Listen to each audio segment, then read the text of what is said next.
nagtatanong sa akin, ano bang negosyo yung pwede kong simulan ngayong taon na to?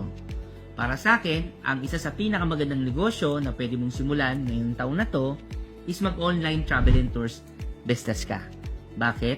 Kasi hindi mo kailangan ng malaking kapital. Hindi mo kailangan magtayo muna ng pwesto, hindi mo kailangan mag-rent o kumuha ng maraming tao. Yung cellphone mo lang, pwede ka na magsimula ng online travel business. Ang kailangan mo lang ay maghanap ka ng legit partner na pwedeng sumuporta sa travel business na gusto mong simulan.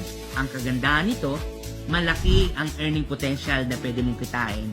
At ang good news dyan, global ang market reach mo.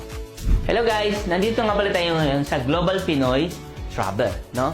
Para ma-support natin yung travel business na gusto mong simulan. Ma'am Arlene, ano bang mga services ang ino-offer ng travel and tours sa mga online travel agency? Our services includes airline ticketing, hotel accommodation, travel and tours package, local and international, visa assistance.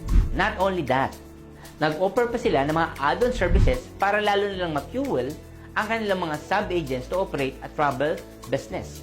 Because naglagay pa sila ng e-load, bills payment, remittance, and insurance. So, grabe mga kaibigan. Lahat na ng services ipinrovide sa'yo para ma-fuel ng gusto ang travel business mo. Ang news dyan, ang Global Pinoy Travel ay accredited pa ng mga prestigious agencies na kailangan ng isang travel agency. Katulad ng IATA, PTAA, UCTA, PhilTOA, at marami pang mga agencies na kailangan salihan ay member ang Global Pinoy Travel.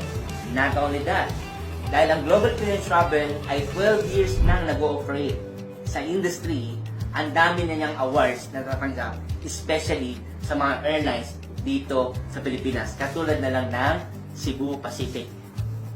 These are the few awards na meron ng Global Pinoy Travel.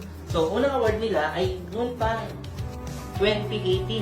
So, since 2018, tuloy-tuloy ang award na natatanggap ng Global Pinoy Travel. 2018, 2019, 2020, then nag-pandemic na. Na-awardan pa rin siya. And lastly, nag-award ng 2022. Pasok pa rin ang Global Pinoy Travel sa award sa Cebu Pacific. Then, hindi lang yan. Pati Philippine Airlines, awarded siya. Then, Air Asia. Tama? Ang daming awards na natatanggap ng Global Pinoy Travel. Kaya, alam mo na ngayon kung saang travel agency ka pwedeng sumali para ma-fuel yung travel business mo. And recently, this 2024, nagbigay ng awards again ang tatlong airlines. Ang good news dyan, meron na naman tayong award sa Air Asia, sa Crimson Hotel, Alabang, awarded na naman siya. And the Philippine Airlines, award na naman tayo. Diba? And Cebu Pacific, this year, tatlong award na naman ang nakuha natin sa tatlong malalaking airlines. Kaya, kaibigan, kung magsisimula ka ng travel business, siguraduhin mo, yung sasalihan mo, ay yung siguradong may bibigay ang mga travel requirements na kailangan mo para mapatakbo mo ang iyong travel business. Kaya mga kaibigan, sa lahat na nangangarap dyan na magsimula ng business, again, travel and tours ang isa sa pinaka-hotcake na business na pwede mong simulan para kumita ng maganda at makuha mo ang mga pangarap mo.